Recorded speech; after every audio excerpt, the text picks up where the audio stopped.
Alright, what's up everybody? We're going to go over some crafting basics. This is for Last Epoch. Going to go over the basic way that crafting works, how you go about upgrading your items, what you should and shouldn't look out for, and just a basic overview. So the crafting system in-game is accessed by default with the F key. Also, very importantly, there is a guide for it, so if you don't want to listen to me, you can just open the guide, as well as the game guide, which is G. So, for crafting, you use a couple different materials. We have glyphs, but you do not have to use glyphs when you do crafting. Hope gives you a chance to not use forging potential. Chaos modifies the outcome, randomizes when you upgrade something. Order, basically it's like locking in where the affix is in its given roll range. So if you had a good roll and you want to maintain that. And then the Glyph of Despair, when it says seal an affix, basically rare items can have 4 affixes. This allows you to get a 5th affix by taking one and sealing it. Then you have the actual runes down here, so you can shatter to get the affixes that the item has.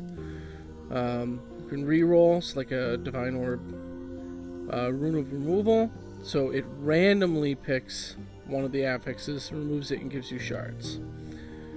Rune of Discovery basically fills up every slot on the item with T1 affixes. This is good in early game when maybe you find a magic item and you have the Rune of Discovery. You don't have a lot of other mats, so you can actually get some more affixes on an item. This one, which I'm out of right now, takes an item and upgrades it to unique. Rune of Creation duplicates, so it's like a mirror. So you create another copy, but you can no longer alter either copy. And then Rune of Research is just like the glyph with the doing a seal, but this one's for an experimental affix, which are specifically from exiled mages. So like we look at this one, experimental noble gloves, so it has a different affix that you would not be able to find on an item normally. And then you actually have your affix shards. So there is a lot of them, and if you're worried about using your crafting materials while you're leveling, I wouldn't be worried. Later on you're gonna have more than enough, so just use them as you're leveling to make your leveling go easier. Do not worry about stockpiling them or saving them for later. Use them as you get them, because you will get more than you need. Now, for actually modifying an item, when you place an item over in the crafting area, you will see it has the tier of the affix, and then the ability to upgrade if you are below tier 5, and you cannot upgrade anything above tier 5 on your own. You can, however, find up to tier 7, which would be the items that have a purple stat line, which are called exalted items. And those will be useful for something else we'll talk about in just a moment.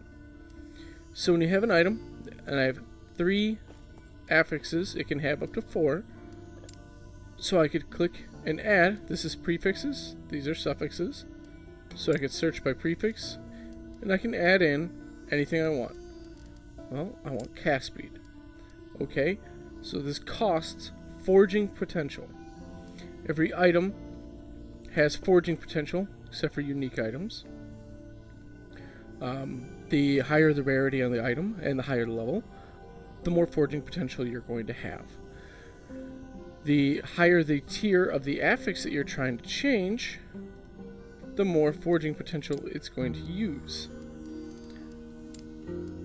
But it is a range, and you can use a Glyph of Hope to give a 25% chance of not using any. So then you just add. See? Extremely unlucky. From a 1 to 18, it took 17. So we're down to 2 forging potential. So at this point, realistically, we're going to have one more time that we can upgrade. But the Glyph of Hope preserved, so we get to go again. And this continues until you're out of forging potential, and then your item, like this one, is how it is. There is no more ways to modify that.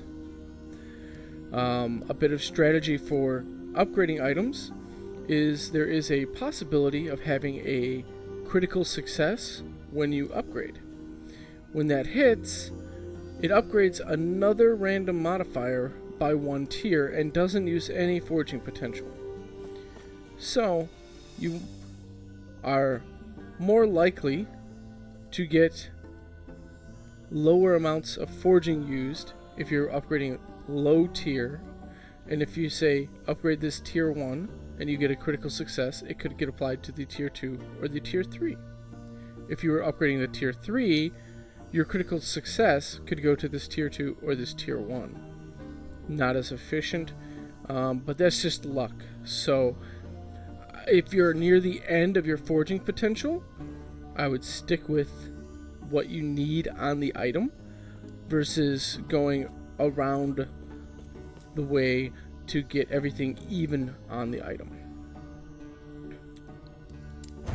There we go. Now we are capped out, so this item is how it is. There's no way to modify it.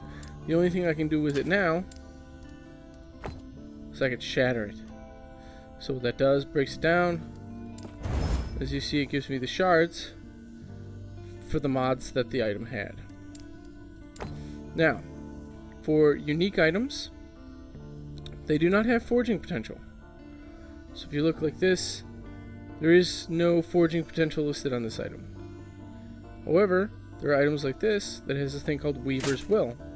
And there's items like this that have legendary potential. Weaver's Will, as you wear this item and gain experience while it is equipped, it will automatically randomly roll affixes onto the item, up to 4 more affixes. And then, so like this one has a Weaver's Will of 18, so it will get 18 affix effects. So that means it could roll a new affix on, or it could upgrade that affix. So you'll get 18 shots at that. They come at different amounts. So this one's got 11, this one's got 18. So it's one way you can find better uniques, is having a higher Weaver's Will so that the item can actually grow to a higher potential. Now, legendary potential. So what that is, when it says legendary potential 2 or legendary potential 1 or 3 or 4, that is when you go to this dungeon, the Temporal Sanctum, and you complete it, and then you do the actual combine with, you take an exalted item of the same base type with the legendary item. So in this case, it's got 2 legendary potential. It would randomly take 2 modifiers from this ring, destroy the ring, and add the modifiers onto this ring, and then it would no longer have any legendary potential. And then it would be locked in with whatever you ended up getting. So that is how you can actually get unique items with customized stats for whatever your build is. But you still need to have luck because, like for this one, 2 legendary potential, there's 4 stats. So you need luck to get the ones on there that you actually want. Hope this was helpful for you guys. If you have any questions, leave in the comments below. Otherwise, I'll see you in game.